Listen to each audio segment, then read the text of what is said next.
Trust me, I get it. You're feeling the pressure to keep your faith separate from your work, worried that pursuing your God-given dreams might be seen as selfish or misguided. For far too long, we've been held back by a world that tells us that faith and ambition don't mix, that our divinely inspired visions are just wishful thinking. But here's what I've discovered. Our faith isn't a liability in our leadership. As a matter of fact, it's the source of our strength and wisdom. When we fully integrate our leadership with our Christian values, then and only then do we tap into that unshakable divine power. The real challenge is navigating how to boldly pursue our purpose while staying anchored in our faith. And that's exactly what the Beacon Show is all about.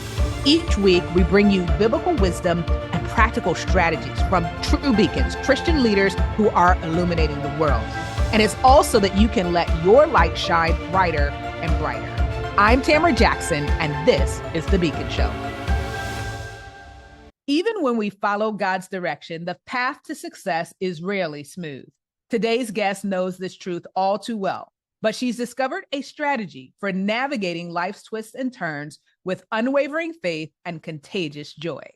Bethany Rose is a wife, homeschooling mom of 5, and the soul behind Waves and Lilacs, an online ministry dedicated to encouraging and equipping women in their roles as wives and mothers. With her husband, Jake, she's currently living out a lifelong dream of traveling the country in an RV, growing their business and deepening their family bond along the way.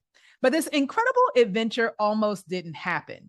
For years, Bethany and Jake wrestled with whether or not to take the leap into full-time entrepreneurship and travel. It wasn't until an unexpected job loss that they knew without a doubt that it was time to trust God and hit the road. Now, Bethany uses her platform to share hard-earned wisdom on marriage, parenting, and walking with God through seasons of uncertainty. She's passionate about creating community and empowering women to embrace the gift of motherhood and marriage, even on the hardest days. In this candid conversation, Bethany opens up about the challenges of building a business while nurturing a thriving family, the importance of partnership and communication in marriage, and the daily disciplines that keep her anchored in her faith. Whether you're in the trenches of motherhood, dreaming of a new adventure, or simply seeking to deepen your trust in God's plan, Bethany's story will inspire you to navigate your journey with grit, grace, and a whole lot of Jesus. So buckle up and get ready for a joy-filled, wisdom-packed ride with the one and only Bethany Rose. Enjoy. Bethany, welcome to the Beacon Show, where wisdom meets faith and success finds its voice. Thank you so much for taking the time to be here with us today. Thank you so much for having me. Yeah, this is going to be a great conversation, just getting a chance to get you to know you in the few minutes before we officially started recording and reading about your background. I just know it's going to be a blessing to so many that are listening to us and juggling all of the different roles that life often throws at us. But before we get to that, I'd love to kind of start at the beginning. So tell us a little bit about Bethany growing up. What kind of child were you? And did you have any kind of inkling that this is what life would be like for you now? No, I did I did not. So I did grow up in a Christian home. I was homeschooled. So my faith grew from a very young age. Um, and I was involved in church and in youth group. Like a lot of my life revolved around that. And my youth group had a whole leadership program to become a youth leader. And so, I mean, I was in that program, I think, while I was still a youth.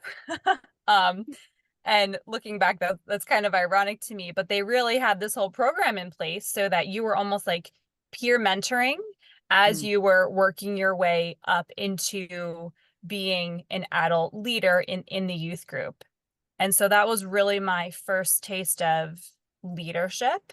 Um, and I really did enjoy it, but it's very different from what I do now. There's still Christian ministry. There's still talking with people who are younger than me, obviously, but it's in such a different capacity. So it's interesting to look back and to see where I was, what I was doing, And it has been helpful to what I do now. But again, just not exactly what I thought the trajectory of my life would be.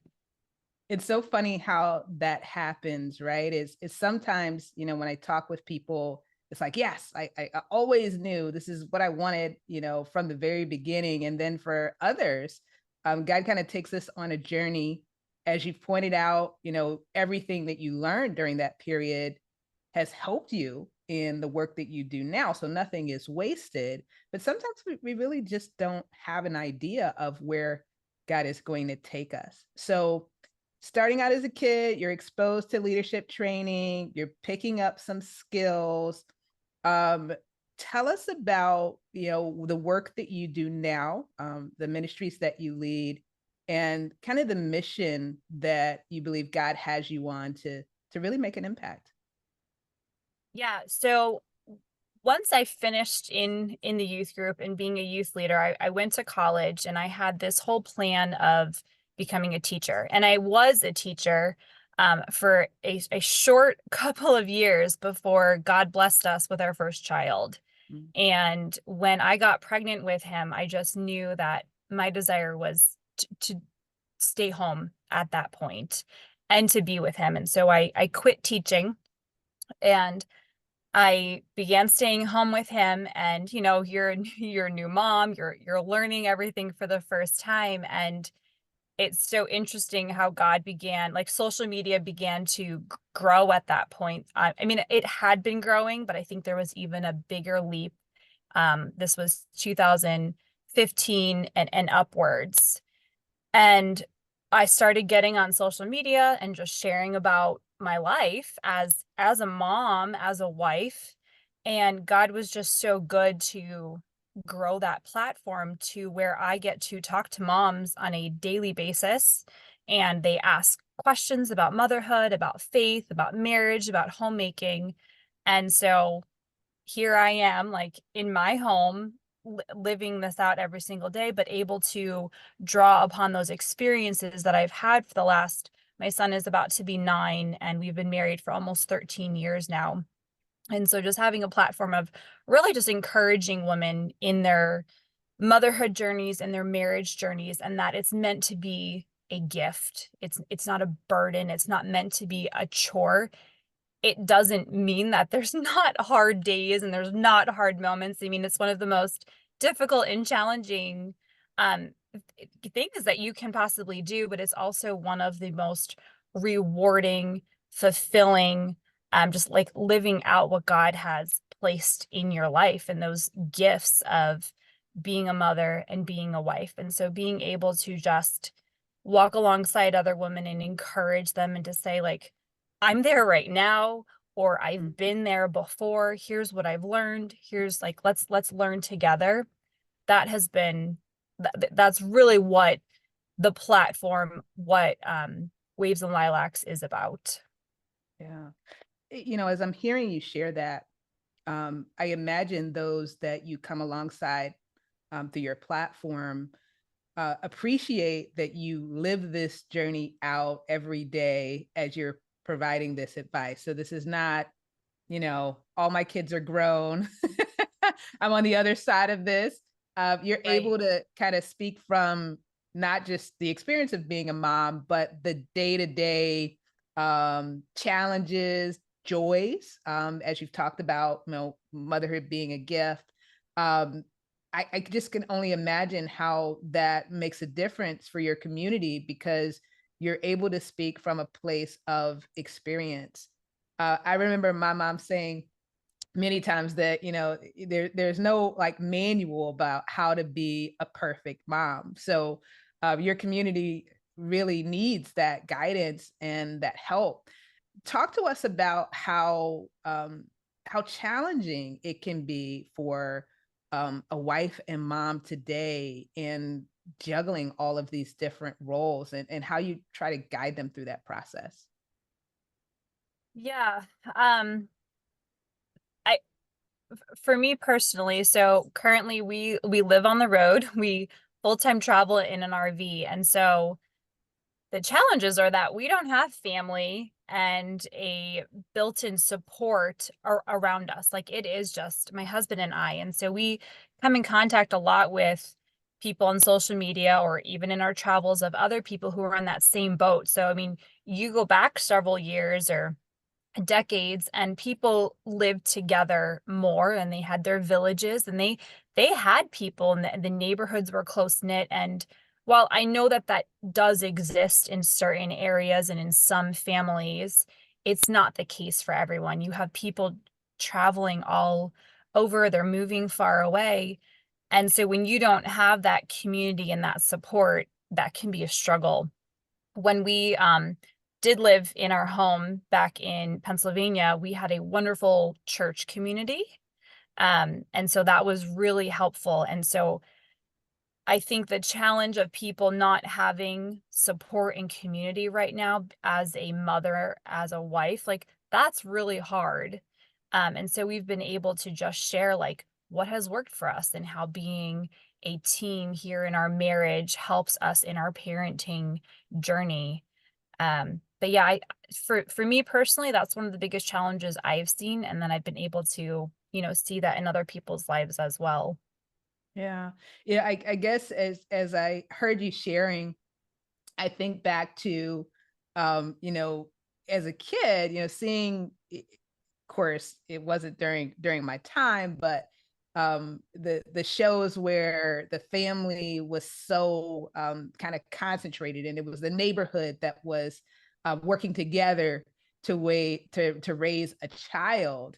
And the world is just different. I don't think it necessarily means one is bad, one is good. The world is just different. And so now we have to evolve kind of with what life looks like now, but still try to create that semblance of community. And I think what you've highlighted, which can be really helpful to our audience, is even though it's different, it doesn't mean that there isn't an opportunity to still create that support. It just may look different than how it looked at a different time. So sometimes people, when I talk to them, their perspective on social media is kind of conflicted, right? Because to be fair, there are certain voices, experiences on social media that are not positive. So I'm thankful for people like you that are being very intentional about being a light and providing support and encouragement and guidance to kind of provide balance to that space, right? So that it can be a place of community and help. So let's talk about how you navigate being on the road. And you say that many people in your community also, battle this, juggling all of these different responsibilities as a wife and a mom, but also leading your organization. Talk to us about how maybe some of the things that you learned as a child in your leadership training are helping you now. Yeah, it has been quite a learning curve to be on the road, running a business. It's this whole lifestyle right now is so different. We started it about 6 months ago. We got on the road, but then there was the whole month leading up to like selling our house, selling our stuff, buying our RV, all of those things. And so when we finally got on the road, we were like, okay, we just need some type of normalcy and relearning what normal is, because it's just not the same as what it was being in like an actual house where you have the same everyday routine. And we've really needed to learn how to create routines, create schedules in a whole different capacity, and then being self-disciplined. That has to be one of like the biggest things for running a business on the road, because there's not anyone telling us like, you need to be up at this exact time, you need to sign in over here. Like, we're our own boss.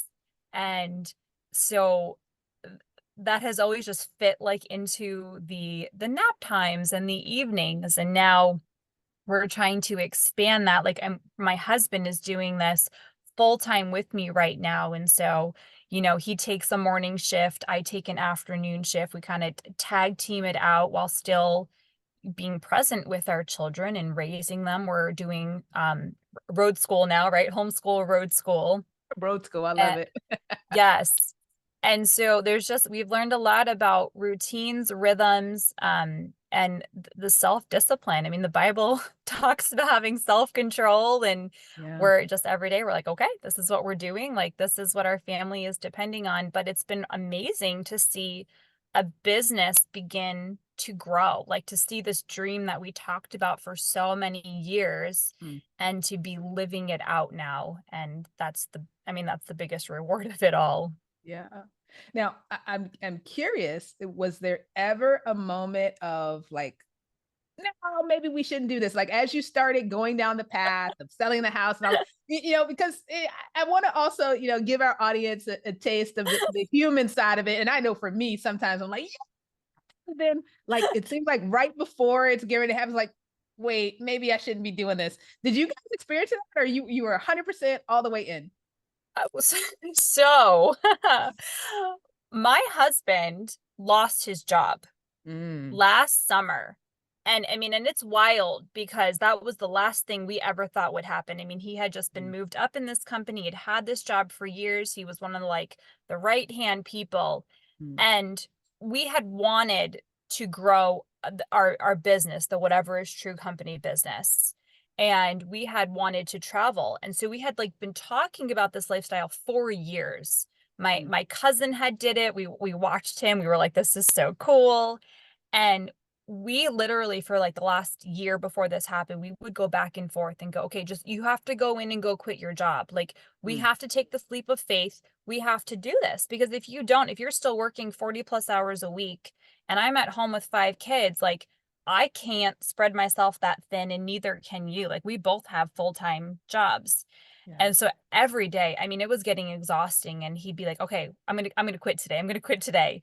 And he'd come home and I'm like, neither of us felt like Mm, that was the right thing to do. And mm, you want to know why? Because when my husband lost his job, we had so much peace about it. I mean, it was the mm, clearest answer to the prayer that we had been praying for a year. Like, God, if you want us on the road, put us on the road. But we don't want this to be our own thing until you have mm, confirmed this and made this clear. So when my husband lost his job, yes, we felt the human side of emotions. Like, I mean, it was a roller coaster from all this peace to oh my mm, goodness, what in the world are we doing? yeah. And I have looked back on that day so many times and I have thought, if we had decided you're going to go quit your job and we're going to do this, on those days where it gets hard on the road, we would be blaming ourselves and going, we didn't hear clearly. We shouldn't have done this. This wasn't God's will. And instead, every time we look back, we go, this was clearly God's will. Like, God orchestrated all of this. Like, I mean, the story about my husband's job is a very, very long story. Um, but when we look at it, we just see his hand on it. And so Mm, on those hard days of living this crazy life, we mm, go, this is what we were supposed to do. And honestly, the good days far outweigh any of those mm, hard days because we also said, hey, when we lived in a normal house and had a normal quote unquote life, we had hard days then too. mm. You're going to have hard days no matter what you do. It's just how you do it and making sure that you're walking with God in it and Yeah. seeking his face on all of those decisions. Yeah. That's so good, right? Because to your point, if you guys had done it, then it would have been like, okay, we did this. But now Right. God did this, and wherever he guides, he's always going to provide. And that's what gives you the assurance to keep moving in the direction that you are going. You talked a little bit about leaning on your faith as you're going through this. So maybe there's someone that's listening to us, watching us, and they've taken this leap. Either God orchestrated it clearly where the job is gone, or they feel as though God spoke to them and they followed that direction, but they're having those hard moments. Can you give some practical, like on a day-to-day basis, when those hard moments come, how do you and your husband navigate that? Maybe some of those tips would help our listening audience. Sure. We're very we just have an open line of communication all the time. If we're having a hard day, if we're really struggling, this doesn't seem to be working out, or I'm worried about this, like we're talking about it. Like it's out in the open. It's not something that's being suppressed, right? It's a conversation where the other one can then speak into their life some encouragement. But then practically, like we'll set out some steps like, okay, like if this doesn't happen by this date, like we're going to sit down and we're going to reevaluate this, and we're going to see, what can we do? Do we need to change course because what we're doing right now isn't working? And so just having those parameters of having communication, having encouragement, and then going, okay, we're going to have a practical step. And obviously that's going to look so different for whatever that situation is that someone is in, but saying like, let's give it this amount of time, and then we're going to readdress this, and we're going to say, if this isn't working, then we're going to hop to this. And then just obviously always being in prayer, like just going to God constantly with your requests and those hard moments, because he's in it with you. He wants to walk through it with you. And just saying, God, like that, this is what we need. This is what we're struggling with. Like, we trust you. We want to be in your will more than anything else here. So like if our hearts are not in the right place, if our actions are, you don't want them over here, you want them over here, please show that to us. Yeah, I love the balance of spiritual and practical. You're asking God for the guidance, and you're also setting some parameters, some guidelines in place to say, hey, we're not going to ignore the data or ignore the situation. We're going to be aware of it, and we're going to measure to see how things look. Is it a year, a week from now, a month from now? And then kind of come back together and make a decision with God's help on how to move forward. And that's really, helping our audience appreciate kind of the business side of it. And it's an interesting place to be in when you are a Christian entrepreneur, because you're mentoring to people, and you're supporting and encouraging them and helping them to deepen their Christian walk. But there's also the business side of it of, okay, I actually need to be watching these numbers and metrics. So Right. I'm curious, how have you kind of reconciled that? Because some of the people I talk to, that's really a struggle for them, because their heart is really to serve and to help. And, having an appreciation for the business side of it can sometimes be tough for them. So I'm curious, how do you and your husband kind of navigate that? It is a ministry, but there's also just a business with it. Hmm. And so while like, yes, I am ministering to all of these women, right? And I tried to make as much as I can free for people. Like I want to be able to bless people. Like they come to my page, they come to us, and we are able to help them. And what's really cool is even on the road, we get to meet up with people. Like we go out to dinner with people, our kids hang out together, and we're able to talk with them. And then as far as business, like we have to support our family. And I don't think that there's anything wrong with that at all, because I would not be able to give all of my time and attention to all of these resources and these products that we make if it wasn't financially benefiting my family. And the same for my husband as well. So like I look at it as we are blessing our family, we are providing for our family, which is very biblical, right? For my husband to be bringing in this income and for me to be able to do what I can do from home. But it's also blessing other people as well to be able to create these groups and these programs and everything like that. But if there wasn't a financial or business aspect to it, I couldn't actually give my time to it, which would then make it so those products and stuff, they don't exist. Or maybe they exist, 20 years from now when my kids are moved out of the home.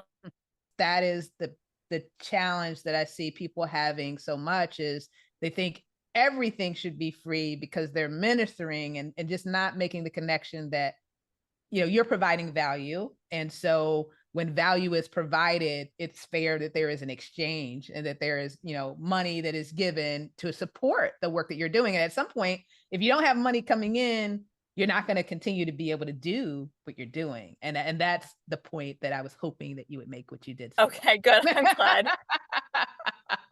Yeah, you can't keep going forever for free. It just does not work. Does not work. No. Yeah. So thank you. That is perfect.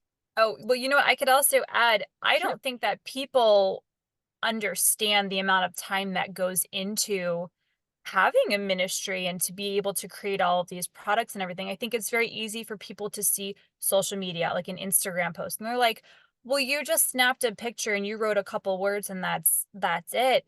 And like, but it's not it. Like it invites questions, there's discussion and there's engagement in the comments, and then sometimes that moves into the DMs on Instagram. And so like there's a lot more that takes place. And you also you don't want to just throw up a pretty picture with like one sentence. You want to serve your audience and to think through what is something that can bless them, that can encourage them today. And then you're, going to the Bible to incorporate scripture into that as well. And so there's just a lot more to just putting a pretty picture up online. Absolutely, 100%. It takes a lot of work to minister and to serve using these platforms. And sometimes we can get deceived by how easy it looks and not realize how much work is going on behind the scenes to be able to create that type of experience. And it's if in your case, you also have a community of women that you nurture and pour into. I think well over 1,000 women that you're serving through that Facebook group. Mhm. I can only imagine, because I have a Facebook community as well, how much work and how much you pour into that group, right? So you're spending, even though it's not a typical desk job, you're still investing countless hours into serving between your pages, your website, your community. So there truly is so much work that you're doing behind the scenes to create this experience. So thank you for sharing that wisdom with our audience. For those, I want to talk just for a bit before we kind of wrap things up, a little bit about your community, because I also talk to a lot of people that want to be able to truly create this feeling of community where people feel supported. But so many people tell me, "Oh my gosh, groups are hard. Groups are hard." So talk us through, your experience starting your community, and what you have found to be the things that really help that to work and make it something that people want to be a part of. So back in 2020, when kind of everyone lost their minds and went a little crazy, I noticed in my community there was a lot of women just searching and they just had questions. They were going through hard times. And so that was when the Facebook community began. And it's meant to encourage women. It's meant to be a space where they can all come and ask questions about anything about life, if it's motherhood, if it's marriage, homeschooling, all things like that. And it's been really great to see it grow because women are really just, they really want to ask questions and they also love to give advice. Like they love to help and they love to share. And so creating space has been really wonderful for me. I mean, I'm learning from it when people post questions, like I'm reading the answers in there as well. And so I have started putting in weekly threads. I have a weekly prayer thread. So every single Monday, people can list all of their prayer requests for that week. They can give updates from previous weeks. They can share praise reports as well. And then the rest of the community is encouraged just to go through those comments and read them and pray for all of those people. Another thread that we have is books that you've been reading, with like Philippians 4:8 as your basis. So something that is good to be reading and something that's edifying. And women will just drop pictures of what's on their nightstand or what they just read, what their thoughts are on it. So that's really fun. And then every year we also have a Christmas card exchange, and everyone can sign up for whoever wants to be part of that. And so I think just having those like fun weekly threads that people are used to, things that everyone can really participate in, has been really fun, and encouraging for everyone. Yeah, I love that, where women are literally dropping pictures of books that are on their nightstand, and I would imagine that in many instances, other people have read that book or have thought about reading that book. So that's a really great way to stay connected, even though they could be anywhere around the world. Mhm. It allows them to kind of have that commonality through the threads that you include in your community. So that's awesome. Thank you for sharing that with us. Um, Time goes so fast. So I want to talk about what's next. So it sounds like you and your husband, you guys are joined together at the hip. You're on this adventure with God on the road. What do you see as coming next? Do you guys have like I don't know, a 3-year plan or a 5-year plan of where you're hoping God will take this? We have a day-by-day plan right now. So we got on the road in October. We said, let's do this for a year at least. And we have been enjoying it more than we even thought that we would Aw. be enjoying it. So my husband keeps saying 12 to 18 months now. Mm. And while this journey was to grow a business, for our family to grow closer together, and for our family to see the entire country, it is also for us to figure out where we want to live. We came from Pittsburgh, Pennsylvania, which neither of us is from. And while we have a wonderful community there, it wasn't necessarily where we ever envisioned ourselves settling for forever. Now, if that's where God wants to bring us back to, that's fine. But we are using this trip to see other parts of the country and where we might potentially want to settle down. Mm. And so at the 12 to 18 month mark, we would prayerfully choose a state to live in and to buy a house and to settle down. And as far as the business, we want it to continue growing and expanding. My husband has a big dream about adding merchandise into our shop and doing t-shirts and mugs and putting Bible verses and encouraging quotes on all of those. So that's the focus right now. And we'll see what happens. That's really cool. So now I'm curious. Like, so you guys, have you mapped out all the places that you're planning to go already, or are some of them still kind of TBD? Yes, they are mapped out, but it's a loose map. And Mm. so we always reserve the right to change where we would like to go. We were actually going to keep heading west from here, but now we think we're going to go north as the seasons change Mm. and avoid a really hot summer, in Southern California and Arizona. So things like that. But we do have, my son just wants to see the Grand Canyon. Mm. I want to see Mount Rushmore. We'd like to do the coastal road trip in California. So things like that. And the national parks, of course. Oh yes. Oh yes. Wow. I mean, it sounds, I will admit, it sounds so fun the way you're describing this, because like you guys can literally decide, well, I want to go here, I want to go there, I want to go here. And Yep. so I'm just so excited that God allowed you guys to have this experience as a family to be able to do this. There's probably somebody that's listening to us thinking, no way, there's no way that I could do this. But what I heard is that you and your husband, that like this was the desire of your heart, and God heard you guys wanting to do this. You saw your friends do it, and you just kept believing God that, maybe one day this will be our opportunity. This will be our chance. And now you have this chance, and the memories that you are creating for your family, I'm sure, are priceless, right? Your kids are going to look back on this, years from now and be like, my parents are so cool. I'm so glad that I had an So opportunity to see all this stuff. Yeah, that's what I believe. Those are priceless memories.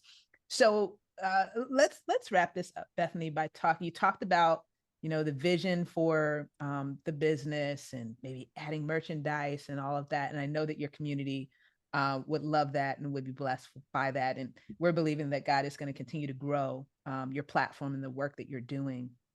Let's talk. Yeah, absolutely. Let's talk a little bit about legacy, and this sometimes is a tough topic because it forces us to realize that at some point we do run out of time. So for you, when you think about, when all is said and done, the impact that you hope to have on the world, what does that look like for you? What do you think of when you hear the word legacy? it's such a deep question to think about. And I don't think that it's my desire that people remember me for like, oh wow, she traveled the country and she had this business or anything. But like I mean my prayer is that our legacy would live on through our children, that they would choose Christ every day, that they would choose believers to marry, and that they would have children that continue that belief, that they seek to glorify God. I mean, I can't think of anything that would possibly be more important, because that's what our business is about drawing families closer to God and for them to rely on the Bible for how they live their life. And if that is what my children can take away from my husband and I, and to live that out with relationships sold out for God, I mean, there's nothing more that I could possibly want more in this life. Hmm. As you said that, I'm thinking about the parents that are listening to you, and that's their heart's desire too. So maybe we end here. What is your number one piece of advice, Bethany, for parents that have that same desire based on all that you've experienced as a wife and a mom, and then all of the women that you are blessed to serve? What is a common thread or thing that you notice that you would hope that the listening audience would take away from all this and prioritize as they raise their children? Hmm. I think I'm always convicted daily of, I am to mirror Christ. And that's my prayer for my children, to mirror Christ. But when I'm not doing that, they're looking to me to see, well, what does a relationship with God look like? Is this something that I really want in my life? And so I think daily, like I have that reminder of like my kids are looking to me, and like are they going to see Christ in me? And that makes me self-reflect on my actions for the day, on the way that I'm interacting with them. And is it positive or is it negative? And so just remembering that, like, we can think like, oh, you need like all these resources and all of these different things, but like that's not, we need the Bible, and we need our relationship with God, because those are the things that the kids are going to see on a daily basis. And that there's grace in that. There's God's grace like every single day. His mercies are new every single morning, and I cling to that, because I know that every single day, like I'm not perfect and I'm messing up, and my kids are seeing that, but they're also seeing me admit that and apologizing to them and saying like, you're struggling with this, I'm struggling with this. Let's pray about this, and God is going to be our strength in this as we walk out our life every single day. So much wisdom. Bethany, thank you so much for taking time as you guys are out on the road to be here with us today and share your wisdom on leadership and parenting. We certainly wish you God's best as you continue on the road, and we can't wait to see where you end up. So we'll make sure that our listening audience has all the links to follow you and your husband to see where the adventure takes you. Thank you so much for having me. It was so nice to meet you and to be here today.